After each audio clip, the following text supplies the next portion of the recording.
Salam sahabat, salam santai, salam damai, dan salam sejahtera untuk kita semua.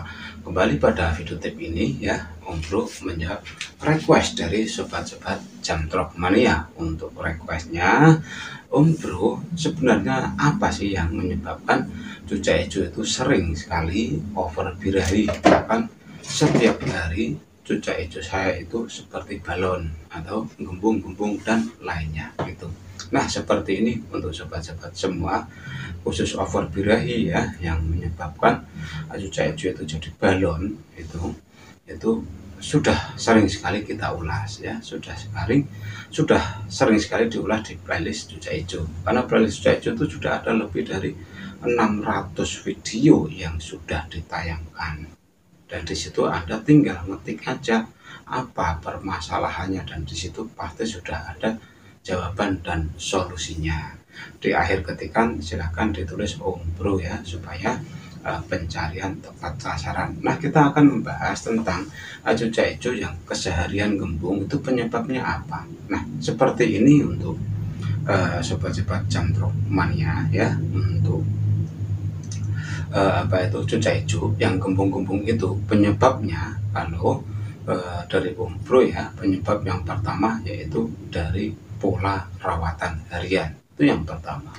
Terus yang kedua dari suara yang ada di sekeliling atau di dalam area cucak hijau itu sendiri itu.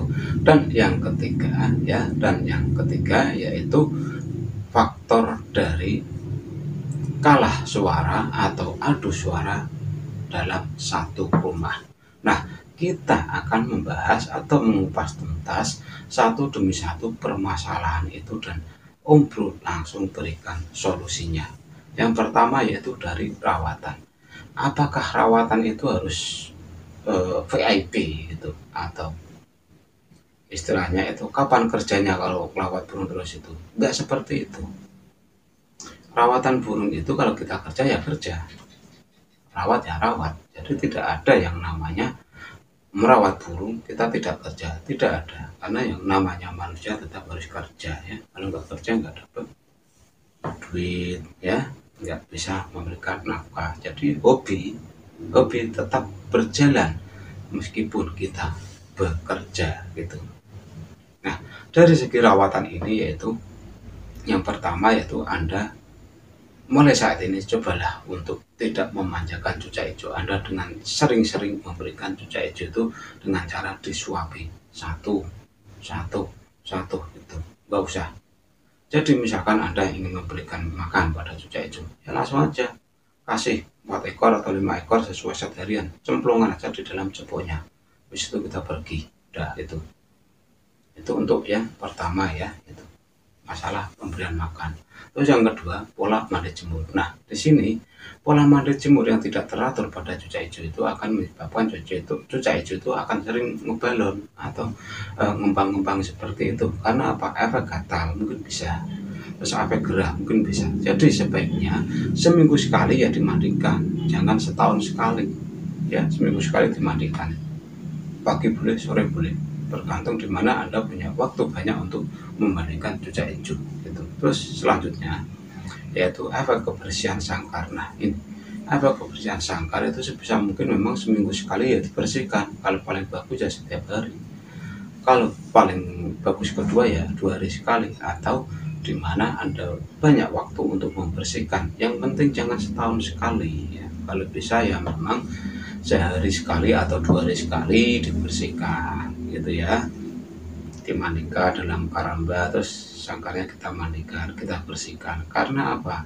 Nanti ketidaknyamanan pada cucak hijau itu akan membuat gerah, dan gerahnya cucak hijau itu juga akan nantinya menimbulkan efek yang namanya kelebihan birahi atau over birahi itu sendiri. Jadi dirubah ya dari pola-pola itu ya, rawatan, pemberian makan, dan yang lainnya, atau kebersihan sangkar itu.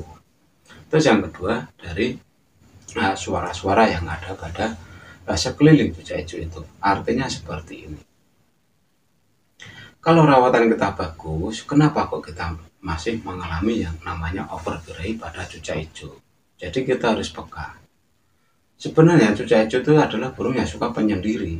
Dia tuh lebih suka menyendiri. sendirian, di ruangan kosong sendirian, dia keluar-keluar sendirian. Tetapi kalau di situ kita temani dengan masteran tanpa ada penyekat, terkadang akan membuat cucak hijau itu mudah sekali naik emosi dan birahinya yang berakhir pada over birahi alias balon itu tadi. Jadi apabila kita menaruh masteran ya seperti cucak jenggot, kapas tembak, burung gereja, atau burung-burung lain seperti kenari, lobet yang warnanya kuning atau palamas itu, sebaiknya kita kasih jarak atau kita kasih penyekat. Misalkan ruangan Anda itu sempit ya, sempit, hanya cukup untuk muat 2 sangkar.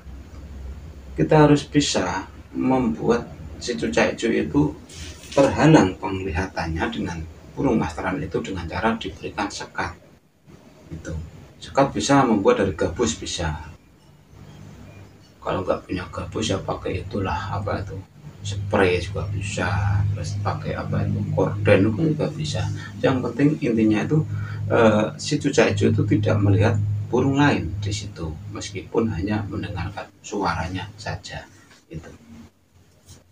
Jadi kehadiran burung masteran ya, kehadiran burung masteran itu ya tidak selamanya aman kalau kita tidak jaga jarak. Kalau kita membiarkan sering bertatap muka setiap hari, apalagi pada burung-burung kecil itu, nah itu emosi dan birahi pada cucak hijau cepat sekali naiknya. Jadi kita harus memberikan sekat ya, sekat untuk pemberian burung masteran supaya terhindar dari yang namanya over birahi atau balon itu tadi. Dan selanjutnya yaitu kalah suara pada cucak hijau atau pada burung lain. Biasanya kalahnya suara pada cucak hijau itu yang akan membuat cucak hijau OB itu dia kalah beradu suara, entah dengan kacer, entah dengan murai, entah dengan burung-burung lainnya. Dan di situ cucak hijau itu merasa kalah untuk berbunyi atau sama sekali tidak diberi kesempatan berkicau pada burung lain. Cucak hijau itu akan mudah ngambek, dan ngambeknya itu akan berubah menjadi over birahi atau balon itu tadi. Ya, balon itu aja. Itu. Jadi solusinya bagaimana? Solusi yang terbaik harus ada jarak minimal ya 3 meter sampai 10 meter gitu ya. Kalau Anda punya kacer, hijau, murai dalam satu rumah, ya kasihlah tempat terpisah. Kacernya di depan, hijaunya di paling belakang, terus si murainya di tengah. Itu aman. Kalau ingin aman lagi ya hijaunya di tengah, kacernya di depan, murai di belakang. Karena apa? Saut-sautan antara kacer dengan murai ini juga sangat berisiko, membuat si kacernya juga mudah bakungan, membuat si murainya juga mudah ngelowo, dan membuat cucak hijaunya juga sering balon. Jadi memang harus diberikan jarak ya, jarak itu. Jaraknya ya 3 atau 10 meter itu sangat ideal untuk memisahkan atau terjadinya bentrok suara dalam satu rumah. Kalau jaraknya jauh-jauh itu kan terdengarnya kan tidak terlalu keras ya. Jadi si A, si B dan C tetap akan berbunyi. Dan yang selanjutnya yaitu kalah suara dengan burung-burung sejenis seperti cucak hijau. Anda punya cucak hijau 10 misalkan seperti itu. Kalau Anda tidak tepat sasaran memilihkan lokasi-lokasi yang tepat atau tidak menjaga jarak agar tidak saling bertemu, yaitu akan membuat over birahi. Punya 10 cucak hijau dalam satu rumah untuk dijaga emosi dan birahinya bisa. Karena apa? Kalau kita menjaga jarak dengan sama sekali tidak pernah bertemu, itu akan membuat yang namanya cucak hijau itu lamban untuk terkena over birahi. Meskipun akhirnya nanti pun kena. Jangan 10, 2 ekor pun kalau kalah mental dia juga akan over birahi atau jadi balon itu tadi. Jadi kalau lebih dari 2 ya harus pandai-pandailah untuk memberikan sekat atau tempat-tempat yang dimana membuat semua burung itu nyaman untuk berkicau. Gitu ya untuk sobat-sobat semua. Dari semua ulasan panjang lebar ini, semoga apa yang sudah Om Bro sampaikan ini bermanfaat. Salam.